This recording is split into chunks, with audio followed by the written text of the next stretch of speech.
Hey guys, welcome back. I am Sarah, your host of What's on Your Plate podcast. Before we dive into today's episode, I want to encourage you all to visit my website, lilulosvegan.com. And if you haven't already, sign up for the mailing list. The link is in the show notes. I promise not to overload your inbox with junk you don't want, but what I will be doing is sending you monthly newsletters, podcast updates, and keeping you informed about the next chapter in my journey, that of which is becoming a holistic mind and body practitioner. I am really excited about this. It's been a long time coming, and I'm just completely pumped to share it with you.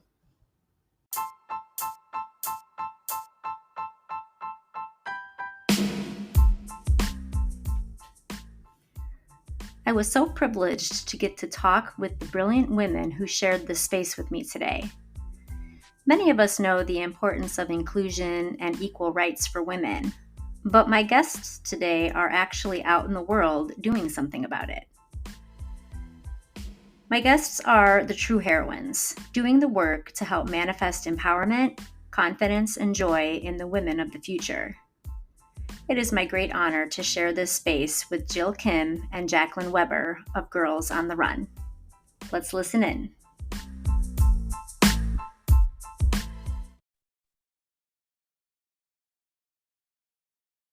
I'm really looking forward to sharing this episode today. I'm here with two amazing women that work to support girls and inspire them in confidence building, kindness, and decision making.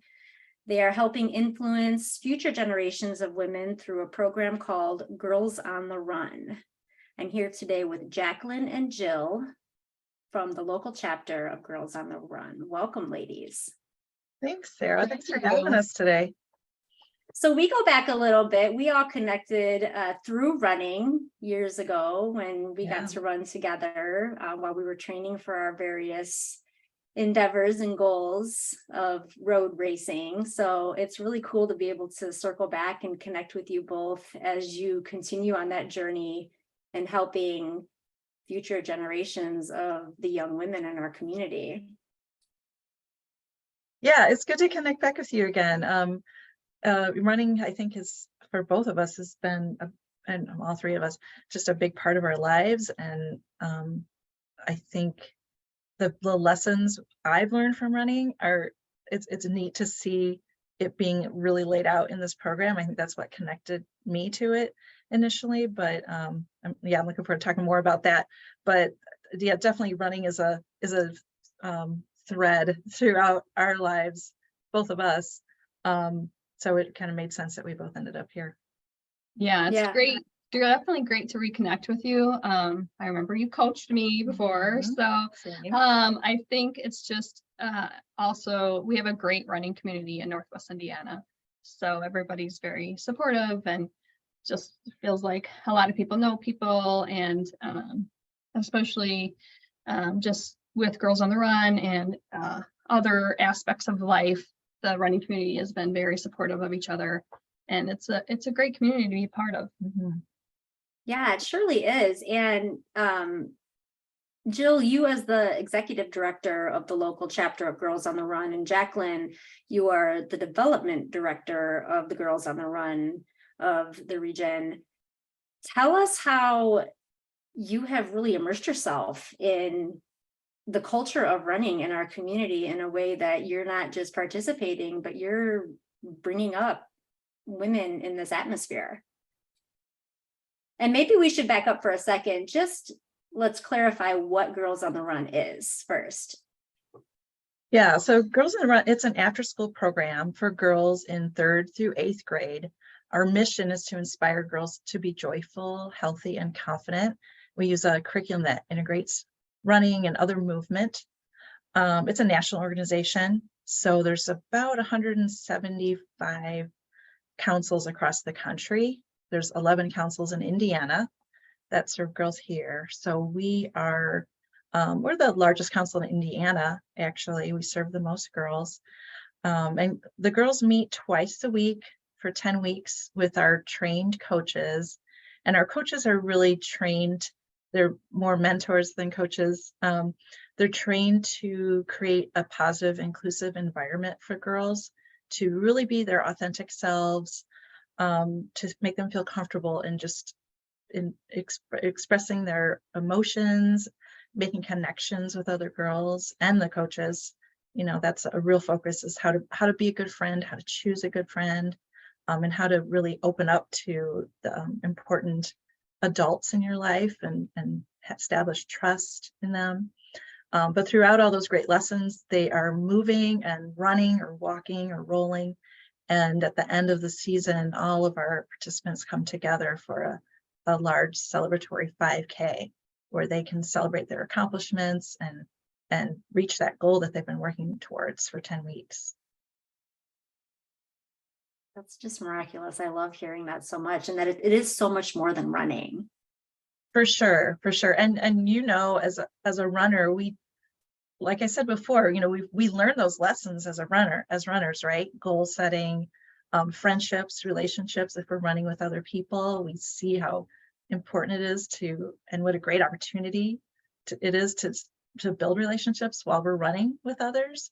And it's just more intentional in this program. It's those same lessons that we learn as adults, probably in our running groups, but it's just really intentional. I think a lot of the lessons too, because the majority of our volunteer coaches are women, I would say 95%.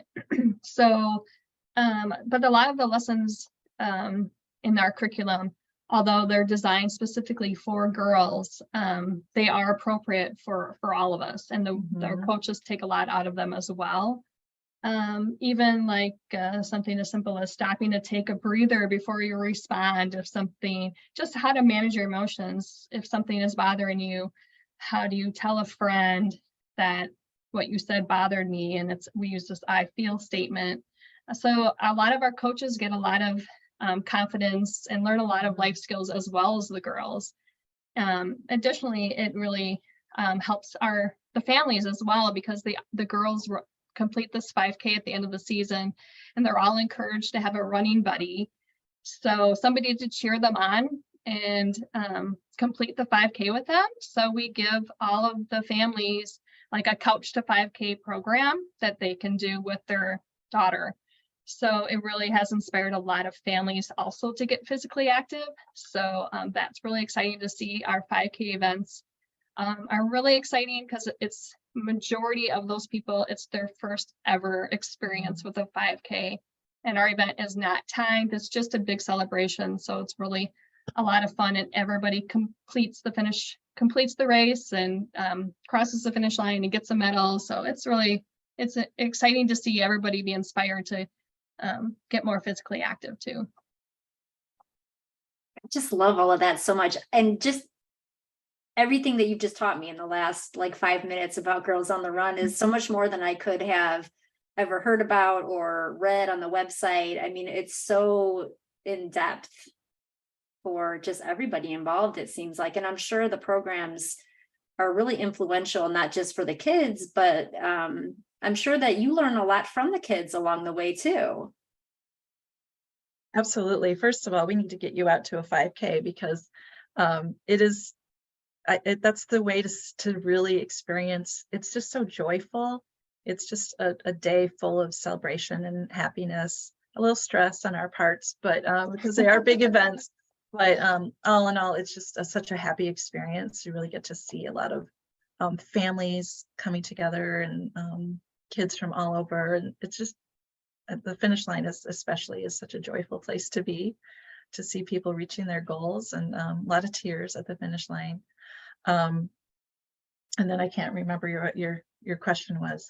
Well, just to comment on that though, for sure I need to attend one of the Girls on the Run 5Ks, because that was always the best part of coaching for me, was seeing the accomplishments. Seeing people just celebrate what they just achieved at the end of it all, and whether it's timed or not, you still did it and it's amazing, and look what you did. That was always the payment, so to speak, at the end of any of those types of programs that I participated in. And to see kids accomplish that, I would imagine that's a different dynamic entirely teaching them to push through when they're uncomfortable or when they think they can't is an entirely different thing than trying to convince an adult of the same thing. Right. And I think especially Northwest Indiana, our 5K really brings the community together because we have teams from every school district, from up in Hammond, East Chicago, Gary, all the way down to Lowell, Cedar Lake, and Lake County. We cover 10 counties, but our Highland 5K just this last May brought together about 4,000 or 5,000 people from the whole community together. So I think it's really exciting to see our diverse community come together in this celebration. I don't know where else that happens in our community. We have all sorts of festivals all summer long, but they're very community, based. So it's really exciting to see that as well. Yeah, I would imagine so. And, two of the words that have been used in the last few minutes are inclusion and diversity. And I would love to know more about how that's incorporated into the Girls on the Run program specifically. Yeah, so Girls on the Run International, which is our umbrella organization, they're the idea concept, so inclusion, diversity, equity, access, is a really important initiative, a really important concept that really guides a lot of what we do. So over the years, for our council specifically, it's always been a priority that we serve every girl regardless of income.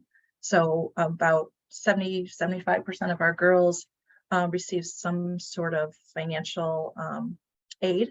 So we offer our program on a sliding scale. So we never want to turn away a family or a girl because they can't afford the program. There's been a strong initiative to make sure that all girls, regardless of ability, are able to participate. So even though we're called Girls on the Run, the focus really is on movement and connection in those lessons. So we have girls with with disabilities who are able to participate. I've had a lot of girls on the autism spectrum, girls who may need assistive devices for mobility or for hearing. We always make sure that those participants are able to have the same positive experience as every other girl. So that's really important to us. And then accessibility, we really try hard to get into those communities that might not have access to a lot of programming. Over last year, our big push has been, with the support of a grant, to really open up some sites in more rural communities, because access to programming is a challenge for some of our rural communities. So we always try to think of creative ways to make sure that our program is available throughout our different communities. And also we have a philosophy with Girls on the Run that even though it says girls, our program is really open to any child who identifies as a girl and just wants to be in that girl-centered space. So yeah, all in all, being inclusive and just a space for everyone to be their authentic selves is really important to us. I love that. Thank you for sharing all of that. Yeah. And what you're talking about with the way you work to seek out that inclusion and diversity of the participants is just a testament of how people really just have no idea what goes on behind the scenes of organizing something as epic as Girls on the Run, and the races and the 5Ks, and even just, I would imagine, the practices. Just coordinating all of that is, I'm sure, just relentless, tiring work, sometimes feeling thankless, I'm sure. Yeah, I think what we do too is we go out and visit sites. And I think especially for me, who a lot of times is out there in the community trying to raise money, it helps me ground me back to why I'm doing what I'm doing when I go out and visit sites, and I participate in a lesson with the girls and hear what their emotions are and how they're connecting to the program, and just running with them or walking with them in practice. It really helps reconnect to, kind of the why we do what we do. But yeah, it is a lot. I think a lot of people don't realize A lot of times when we talk about Girls on the Run, they think it's just at their school. And then when they come to the 5K, they're really blown away. Because as Jill mentioned, we are the biggest council in Indiana. We serve, I think, about 2,000 girls this year alone. So yeah, when I said we're in just about every school district in Lake County, and then we cover 10 counties as well, and maybe further expansion past that, but that's another talk. But but yeah, our goal is really just to serve all the girls. So this spring we had 1,300 girls, and then we'll have another season in the fall, and fall is usually our smaller season, so probably like half of that number. But we'll still do 2 5Ks as well, because our 5Ks, Jill didn't mention, but for that we really want to be accessible as well, which is why we have in the spring we do one in Highland, because we do have a lot of Lake County. We're very heavy Lake County in the spring season. And then we did one this year in Valparaiso for our Porter County, LaPorte, and some of our more rural counties. And then we had a team in White County, and we partnered with another Girls Around Council so they could go to a 5K in Lafayette. So we've also had a team like from Benton County that got a bus up to our 5K. So we're really trying to be accessible for our 5Ks for families as well. In the fall, we'll do it in Hammond and probably out in Valpo again, because Valpo seems to be more of a hub for people not in Lake County. So it's a little bit more accessible for them. So we're always thinking about that as well. Where are our teams? Where would it make sense to host our 5Ks? Yeah, that makes a lot of sense, putting the events in places where the areas are well known, for sure. Right. I want to circle back to something that you said a few minutes ago about remembering your why. And I would love to hear from each of you why you even found yourself on this journey with Girls on the Run, and how you were influenced even yourselves to become runners. I'll let Jill start, because mine piggybacks off of us. I do have, sir. You know, so my background is as a social worker, and I just have a vivid memory of I worked in relative foster care. So, and I worked a lot with birth moms. And I remember the young moms I worked with, I mean, they ranged from like 17, 18 to like their early 20s. I remember one young mom in particular, Jennifer, she had 5 kids. She was 21. And I just remember thinking, I wish I would have known her when she was younger. She just did not value herself, her decisions. She didn't make decisions for herself. Things just happened to her. She didn't have ownership of what she did. And I just remember thinking, I wish I would have known her. She was young. She's got so much value, and she just didn't know it. So fast forward, I ended up being a mom of 3 girls, and I took some time off.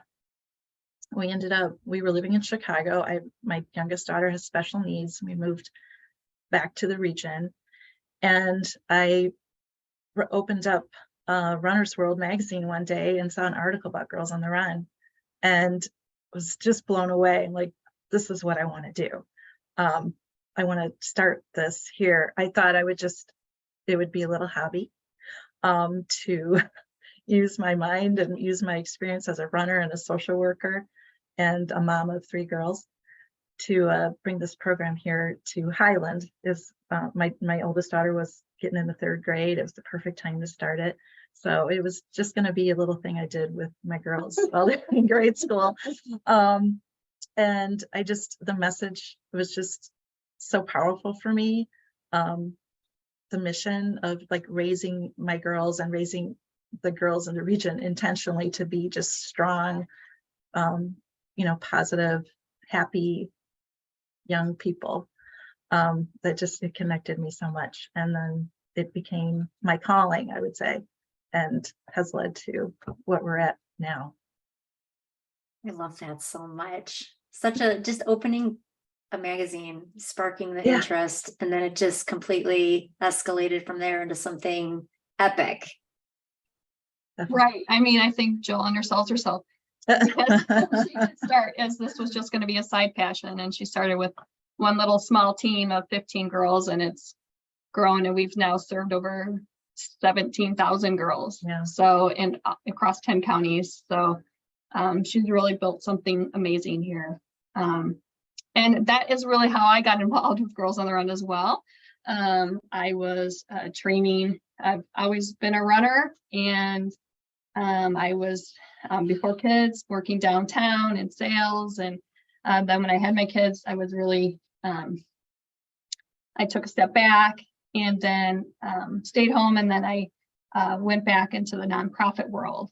And when I was training for a half marathon with Jill and Sarah along the way, as you're running many miles, you have a lot to talk about. And I found I was working with kids with special needs. So Jill and I had a lot to talk about with that, and just a lot in common. And she told me all about Girls on the Run. And I was with a young daughter, just really inspired by that. And so Jill invited me out to the 5K, just come and be a running buddy. And I said, sure. So then I became a running buddy, and for a few years, and then I was ran my first marathon, which was going to be my only marathon. But then I said, I'll run my marathon. And Jill said, well, why don't we all fundraise for Girls on the Run? And so a group of us did that.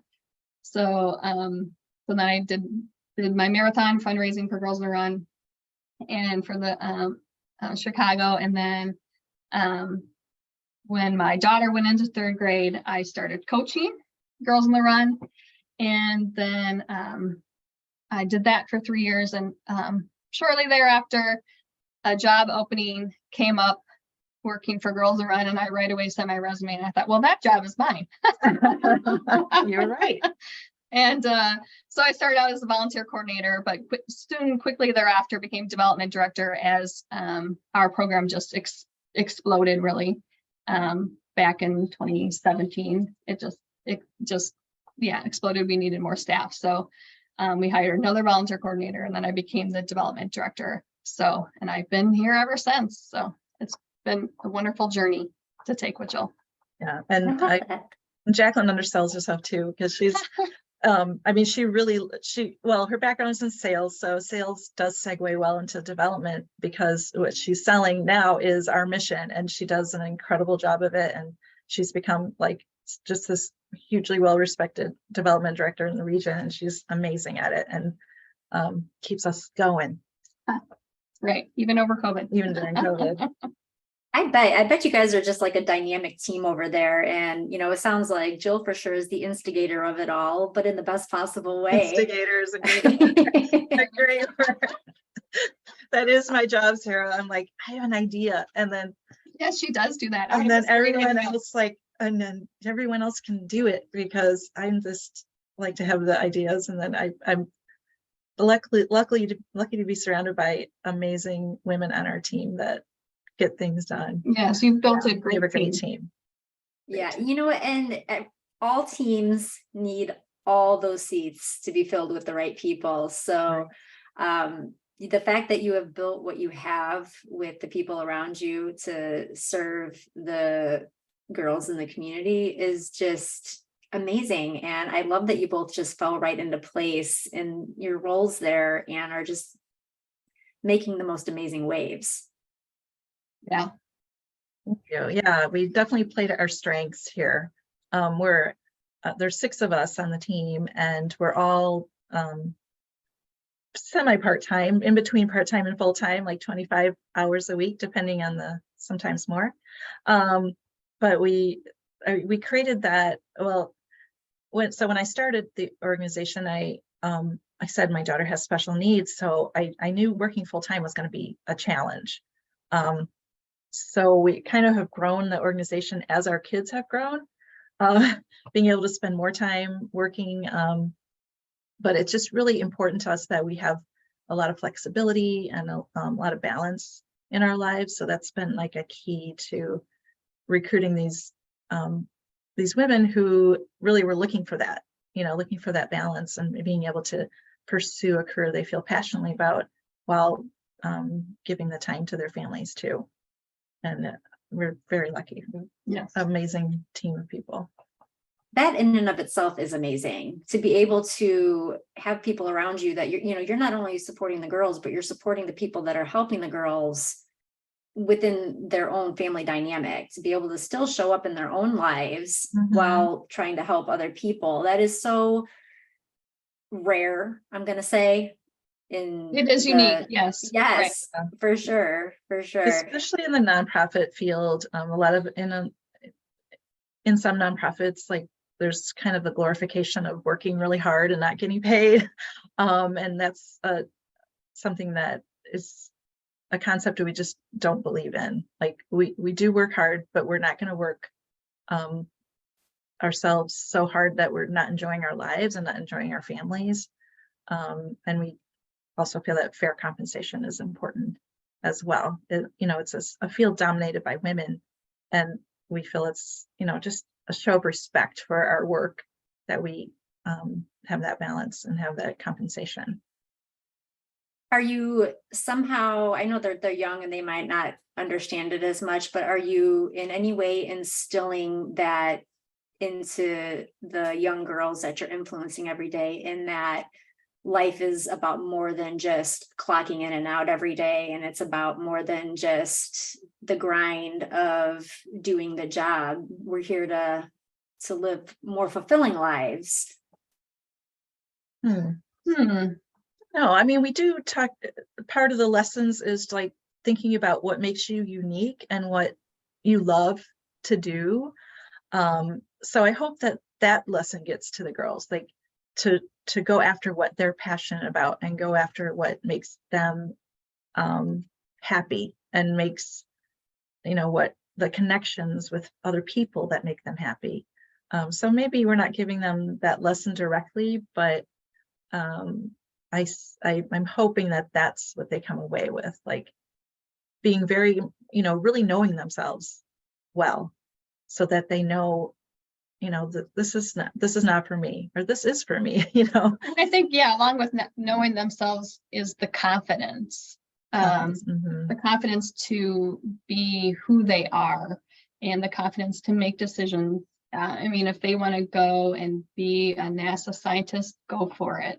And if they want to, whatever they want to pursue, that their dreams can become a reality. If, throughout throughout the 20 lessons of 10 weeks, we're really teaching them how to set a goal, and how do you work towards that goal, and then finally, how do you achieve that goal? So I think that whatever that goal may be for them, just that confidence to understand that they are enough. I'm just looking at we have girls write thank you notes, and I see one on Jill's desk that she has hanging up, but one that says, the girl says, "Thank you for Girls on the Run. I have learned that I am enough." And you just think, wow, a third grader said that, right? Like, she learned that she is enough, and she can have that confidence. So I don't know if we directly say about, teach them about balance, but I think hopefully that's coming along with those lessons. We do have a lesson about balance, now that I think about it. Yeah, we do. It is it's called Balancing Your Star Power. Fun. So it's I want to take the Girls on the Run course. I want to be part of that 20 lesson tours. Such a team, you would love it. It's really a lot of fun. I bet I would. I mean, it sounds like you are just really empowering these girls and giving them the verbiage that they need to really articulate their thoughts and feelings in a way that I don't know that was necessarily part of our reality as kids. Right. I always think that too. Like, if I had a nickel for any time somebody said to me, "Wow, I wish I had this when I was a young girl," right? Yes. I really do wish you wouldn't have to write so many grants if you had a nickel for every time you heard them. But so, Sarah, going back to coaching, we'll follow up. I'll make a note. But I think it's important to know that we provide our coaches. We have many, many returning coaches. We have a high retention rate of our coaches, and they're volunteer. We provide everything for our coaches. They go through a national coach training, which is partly online and partly in person. And we have become part of a pilot program recently where we have moved more of it online just to be, again, more accessible for people, that they don't have to be in a training all day. And, you know, especially for us, when we're serving a large area. So part of it is online, part of it's in person. And again, the training is not about running at all. Majority of our coaches are not runners. They're just women or men who want to make a difference in the girls' lives. So they go through the training, and then we do a background check, and then we provide everything for you. It's the curriculum is all laid out, each lesson. It tells you exactly what to say, what the lesson is of the day, what the routine is. We give you all of the supplies for all 20 weeks. We give you a stipend, or not a stipend, a reimbursement card, so that you can buy healthy snacks for the team, or a fun swag item, whatever. That's up to the coaches, whatever they want to get. But it's all easily there for them. And then, you know, we have a support group Facebook page, and we send them emails weekly, and we're really there to support them as well. And then we go out to the site, and it's not to critique, it's really just to be there to support. Hey, what else do you need? Does this work for you? Do you need more lap counters? Whatever it may be. So we're really just there to support them as well. So that's why I think that we have such a great retention rate of coaches, because we're really providing what they need and trying to be as much of a support as we can. Yeah, it sounds like it. And I'm sure you do have a high retention rate of these volunteers, because when you're doing good, it feels good and you want to continue that path. Right. So yeah, no doubt that there's a lot of people interested in being part of this program that you all have built. It's amazing. Right. But we always need more. Noted. Intense. And somebody will say, how can I get this program to my school? And it really only takes 2 volunteers. It takes 2 volunteer coaches is a minimum. And then we can, if your school, you know, agrees to to host it there, then, you know, we provide everything else. We also, majority of our sites are schools, but we do also do community sites as well. We do a lot of parks as well. And also Boys and Girls Club, YMCA, things like that too. Yeah, this fall we're doing a lot more parks and alternative sites, because a lot of our schools are just doing a spring season, but we wanted to make sure the girls have an opportunity to get in that program in the fall.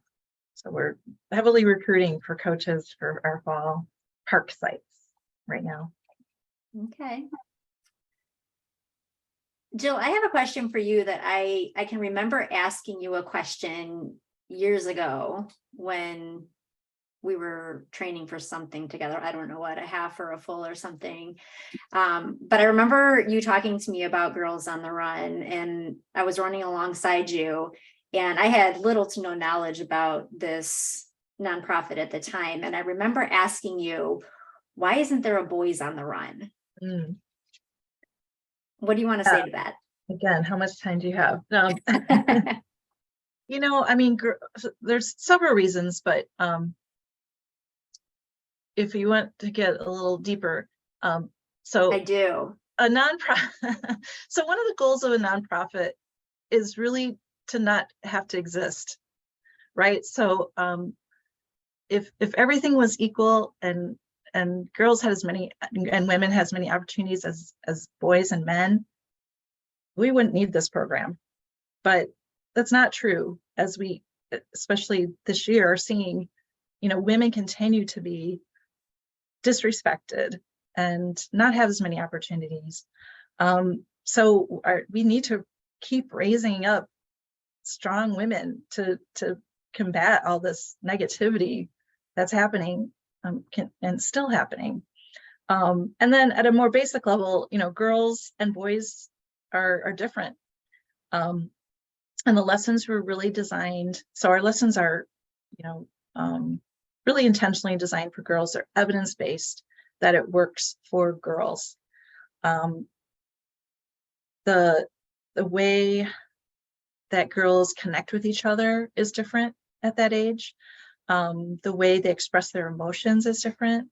The challenges that girls face, you know, girls have a higher rate of depression and anxiety. They try to commit suicide more often than boys, and that teenage years, the preteen and teenage years. So they're just facing a lot, body expectations, appearances, the pressures on girls are just very different. So we think it's important to have a girl-centered space where they're not with boys, they're just with their female peers or female identifying peers who to be their authentic selves. There should be a program for boys. There definitely should be. Boys need to learn how to express their emotions in a healthy way. I don't have any boys, but I know that, sometimes they have deep feelings too, and they're not encouraged to express those feelings in the same way that girls are. So we definitely need a program like that. We've talked, Girls on Run International's talked about it. And I hope that somebody develops a great program for boys too, but that's definitely not our focus right now. I mean, I think that even since Title IX, right, you think we have come a long way, but the opportunities for girls are still less than boys, especially when you're talking about girls in low-income communities and minority groups. Those girls are the opportunities, they just don't have the opportunities that boys have. They also, as Jill kind of mentioned, the access to programming for sports programming or the ability to just participate in anything is much less. Girls are dropping out of sports at double the rate the boys are by age 10. Yeah. A girl's self-confidence is peaking at age 9. And she's just, even if she is confident, she's worried about being called bossy. And a boy will overestimate his confidence and girl will underestimate hers because of that. And then physical activity, the levels of physical activity just across the board, generally in youth, especially since COVID, is very low, but it's even more particularly low for girls than it is for boys. We're just still not encouraging enough girls to be confident and to be physically active as we are for boys. So in addition to girls needing that kind of safe space, there still is just not the opportunities that there is for boys. Thank you for answering that in the way both of you did, and I wholeheartedly agree. I love your insight on that. And, it's really just shocking to realize and remember that it wasn't that long ago that women were told that, their uteruses were going to fall out if they ran marathons, or Catherine Switzer being dragged off a marathon course because she wasn't permitted to participate because she was a woman. That was very, very near history, very recent history. And it's just amazing how far women and girls have come, but also it's not nearly far enough. Right. Yeah, I mean, just I've told the story a couple of times, but when I was in high school at Highland, I ran cross country, and the boys ran 3 miles and we ran 2.5 miles. And it wasn't until it was, I think, the 2000s that they increased that distance to be, equitable level. And I remember being at my niece ran in the state cross country meet a few years back, and I was looking at the program and realized that the girls hadn't even had a state cross country meet until I was a sophomore, or 2 years before I started running in high school. And I just couldn't even believe it. Like, what? We didn't even have cross country until then. And that was several years after Title IX. So, I grew up in a time, Jacqueline's a bit younger than me, where I was seeing, when I was in grade school, it was the first girls basketball team, the first cross country team, a lot of firsts like that. And luckily for me, my older sister and her best friend, who were athletes, and they played basketball and they played volleyball. And I was able to look up to them and see, then it just, because I saw them playing, it was a natural path for me that I would be in sports. But a lot of girls didn't have those role models. And hoping that our girls, because they're introduced to a sport, running, will see that being active, even if they don't compete, but being active is important for their mental health and their physical health, and to make friends. It's a social thing too. Yeah, but things have really changed, but not far enough. I mean, you see that with the women's soccer team, right? How long did it take the U.S. women's soccer team to get some parity in what their compensation is, even though they're way better than the men's? I was just thinking about that. I can't even believe you brought that up. I was just thinking of Abby Wambach and her conversation about how she was entering retirement and she was sitting on a stage, I think with, at the time, Kobe Bryant and another person that was also going to be entering retirement, a man. And they were, just being praised for their abilities and what they contributed to their sports. And the two individuals on either side of her were going to be moving forward in the chapters of their lives in a way that did not require any thought given to how they would pay their bills. And Abby had said that she was sitting there thinking about what she was going to do next in order so she could pay her mortgage. Now, this was an Olympian, for our listeners that don't know who Abby Wambach is, like an Olympian, a gold medalist, a World Cup winner. Like, I believe she's been said to be like one of the most influential or best players in professional women's soccer in the world. And she retired with essentially no money. Right. And not knowing how she was going to obtain it. It's just unbelievable. Yeah. Right. And you look at, women's golf is, I just read an article about it, how even women's golf, they're getting, half of what men get in the winners in the prize money. And that's just increased a little bit, but it's still not equitable. And then you also see the way women runners are treated. We've been kind of on a binge over here reading books by Kara Goucher and Fleshman and Tess Linden, just how inequitable their treatment has been, and it's women like Kara Goucher who took a stand, and companies like Wazelle, who have really taken a stand for women and to be compensated and respected as we, as they carry children and, have times in their lives when they can't compete, which is just, part of who we are. It's 2023 and we're still fighting these fights. So hopefully these girls that we're raising up, they're not going to stand for that stuff, right? That's our hope. Yeah, it was really disturbing to, you mentioned Kara Goucher, to read her book and to learn the way that she was treated by the company that supported her, or said they supported her rather. And to think that that is just the norm in the world of women's sports. And I'm sure it happens regularly and most people just don't write books about it. Right. Mm-hmm. But it's the people that do, that bring light to the situations, that will hopefully propel the change moving forward. It's women like yourselves that are really getting in the trenches with the future generations to hopefully help correct the situations like this. Right. And even if none of our girls become professional athletes, that's as long as they become confident, joyful, and pursue whatever passion that they can, or whatever passion that they want to, and that opportunity is there for them.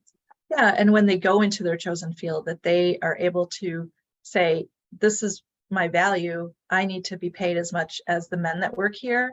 I need to be treated with respect and value. That's a big goal of ours, is because you see, women of my generation, we didn't ask for that.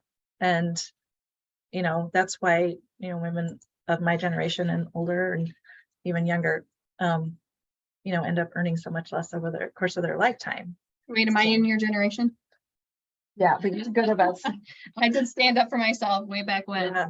and I was in a very male dominated field. And I was getting paid and treated much less than my male counterparts, and I was much more successful.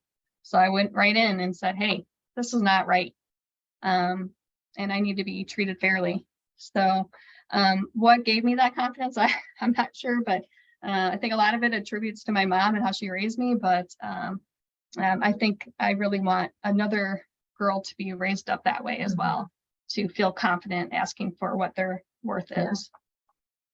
For sure. And those generational strengths are definitely not to be overlooked, because whatever was on fire in your mom's heart was probably also on fire in your grandmother's heart and your great grandmother's heart. And it just is a ripple effect into you and your own daughter moving forward. And it's just phenomenal to watch. And I'm so like just smiling ear to ear, thinking about how you went in there and you're like, no, I deserve this. Yes. And ideally, I just was thinking about my own daughters, my middle daughter, she works for Girls on the Run Chicago, actually. And she did a year of volunteer through AmeriCorps. But then when they hired her on, they offered her a good salary. They offered her compensation that was fair and equitable, and she didn't have to fight for it. So that should be really the goal, is to that just be a given, right? That everyone who's hired on is offered the same compensation, and that people are compensated and rewarded for their merits and their tenure, and not their gender. For sure. And Jill, I think that your daughter probably had a bit of an upper hand because she was raised by you, quite honestly. And she probably walked into that room just full on knowing her worth and never questioned it. But it's the girls that aren't raised in those environments that you are all working so hard to build the confidence with, to help them know that they deserve the space they take up, and they deserve to be compensated for the amazing work that they do and their contributions.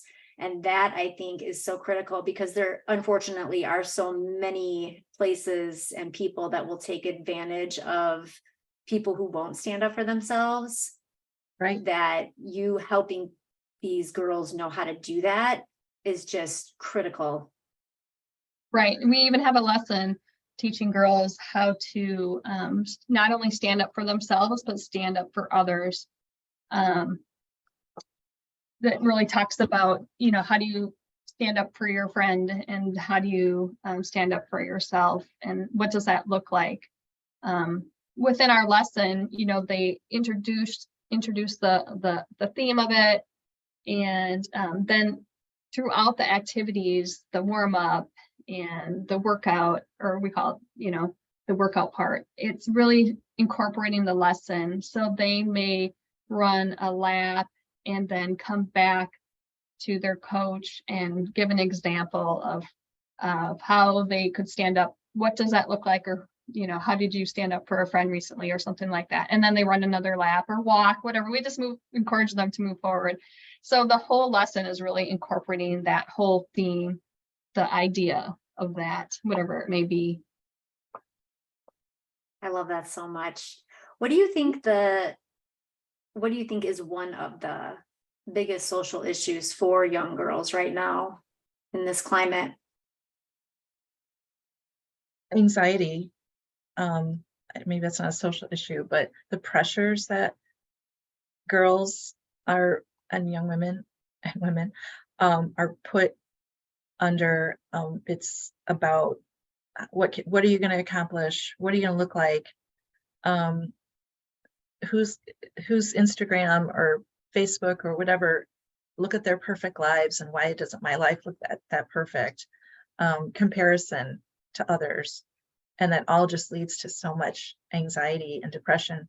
We were talking the other day about how third graders are telling us that they feel anxious and have anxiety. Like, I don't think we even knew that word. I didn't know that word. 8 years old.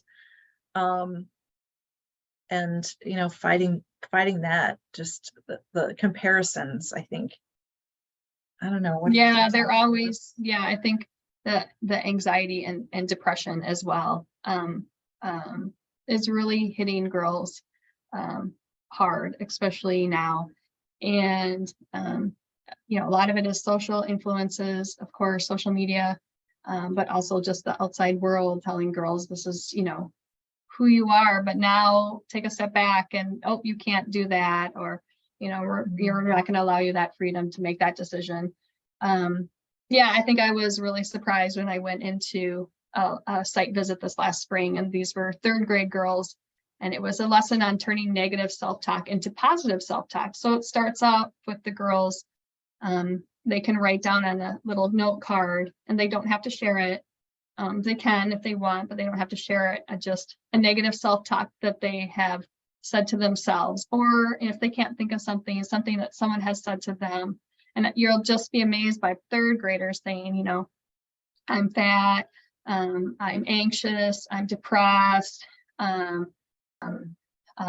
just some of the things that they have said to themselves or heard other people say, or maybe think in their mind that somebody said. It was quite eye-opening. I didn't have, in one way, it's good that they have those words to identify those emotions at that age. But in another sense, it's really, it's shocking to hear that from third graders. But through the lesson, we teach them how to turn that negative self-talk into a positive. How can we flip that script? And so they practice with partners, and then they practice with their coaches, and then they practice with different teammates. And then we really, by the end, and then there's even a sign of when you hear somebody say something negative, what's a noise that we can make, or a signal we can make to put a stop to it right then. And then you have to think, okay, oh, that's negative. I'm saying something negative, like I'm going to fail this test. Oh, and whatever the girls come up with. And then you think, okay, I'm going to try my best on this test. So really teaching them kind of how to turn that around. But yeah, I agree with Jill that just the anxiety and the depression, the social pressures right now for girls are immense. Yeah. And then, so many of our girls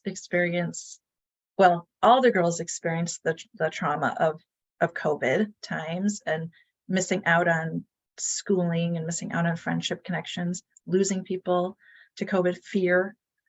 So that's something that's definitely still pervading some of our kids. They're still recovering from that. And then, every kid has some, not every kid, but a lot of our kids have some traumas at home too, that they're living with. And it kind of depends on the community, but and the family. And, one of the, if you're thinking about like resilience in kids and adults, one of the keys to resilience for a kid is just having one person that believes in you, and one person that just sees the good in you and the positive and highlights your strengths. And that's what our hope also is, that these mentors, these coaches, are one of those people in their lives that celebrate this kid for who they are and become someone they are trusted adult in their life. Because that can make all the difference for a kiddo, is having that one person who said, you are amazing. I love how you draw. You're so kind and wonderful. You're just an amazing person. That just can make or break a kid, just having those mentors in their lives. So within that safe space, right? Within that safe space, within Girls on the Run, right? Mm-hmm. Yeah. And then they learn how to build those relationships with trusting adults too.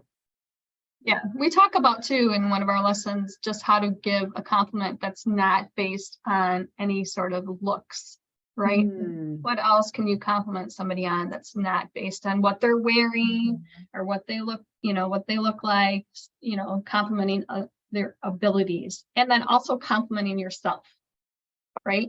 Yeah, for sure. Just the awareness you're creating and the mindfulness that you're instilling, the enoughness, like all these things that is honestly at the end of the day more important than the curriculum that they're learning in school in many instances. Not that they don't need to learn things in that regard too, but to just create better humans so that they can go out and have better human experiences in the world is something that is just lacking in so many spaces with our youth. It's crushing to me to think that and know that their negative self-talk comes from adults. Essentially, kids don't have those words on their own that, oh, I'm fat, or I'm ugly, or I'm not enough, or I'm not good enough. That at some point in time originated from adults. And being able to help kids unlearn that and unprogram themselves from that negative self-talk is, again, something I wish I had as a kid and didn't just find in adulthood. Right. Hopefully it gives them a little bit of a head start in learning the lessons that some of us took 40 years to learn. Seriously, that's not an understatement. No, I'm speaking from my own experience too. It's like what? Why did it take me so long to know this about myself? 100%. I want to know if either of you, as I can't even believe how fast this hour has gone. Like I could talk to you guys all day about the issues surrounding women and equality in sports. But as we come to the end of our conversation, I want to know what you two want to leave us thinking about. What do you want to leave our listeners thinking about today?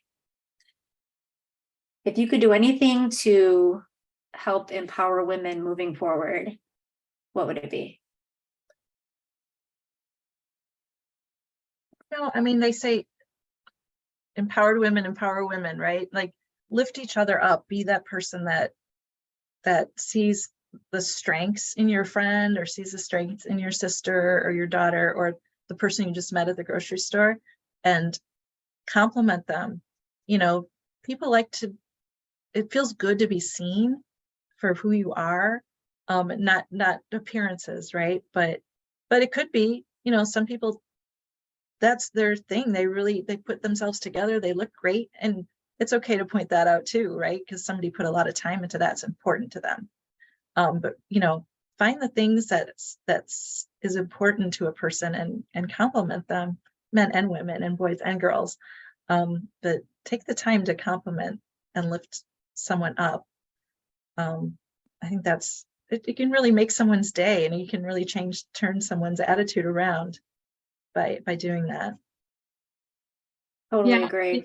I think you have to empower. I mean, I think as we talked about with Jill building this wonderful team that she has here, our staff together, it's really because we empower each other, right? Surround yourself with people who, other women who are not threatened by you, but who are lifting you up, right? And as you lift up others, you yourself are lifted up. Yeah, it makes you better. Makes me better. Yeah, and I think, it goes back to even one of our girls around lessons, choosing good friends. And it's okay to end a friendship, but you really need to surround yourself with other people who are lifting you up and not dragging you back down. And I think we need to empower our young girls the same way, just to lift themselves up and lift each other up. If we can do that, then, we can really make a difference in the world for girls and for women. I love that so much. So much of what you both said just brings me back to a thought that I've said it before on this platform. It's not an original statement at all, but I agree with it so much. And it's just fix her crown without telling the whole world it was crooked. Yeah, that's a good one. Yeah. Thank you so much, you guys, for being here today. I've loved talking to both of you and just seeing you and just connecting with you again. And I hope to continue to do so moving forward. Maybe I'll be at one of those 5K events coming up. Yeah, that would be great. It was a pleasure. Thank you for using your amazing skills of talking and conversation and getting people to open up to you and really like analyzing what people are saying and to share with the world. We really appreciate you. Yes, thank you for reconnecting. It was wonderful. And if we don't meet at the 5Ks, then maybe we can meet on the trail. On the trail. Absolutely. Thank you guys. That's a number, both of us.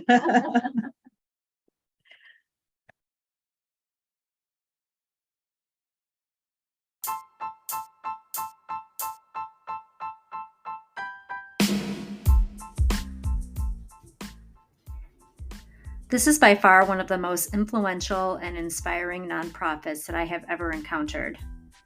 Girls on the Run is helping pave the way for the girls of today and the women of tomorrow to proudly and confidently take up the space that is rightfully theirs. Jill and Jacqueline, I am just so honored to have shared this space with you and so lucky to call you both my friends. You said it perfectly when you acknowledged that running is the thread that connects us, and I'm so glad it connected me with both of you. Keep inspiring, keep empowering. Know that you are seen and appreciated. The girls you work with are going to become better versions of themselves because you joined their thread with yours. To our listeners, all ways to connect with Girls on the Run locally, in Northwest Indiana, and nationally are all in the show notes. Opportunities to participate, support, mentor, and run with Girls on the Run are endless and can also be found in the show notes. The links are all right there for you to click on. Whether you're running, walking, or however you choose to move, just keep going. Until next time.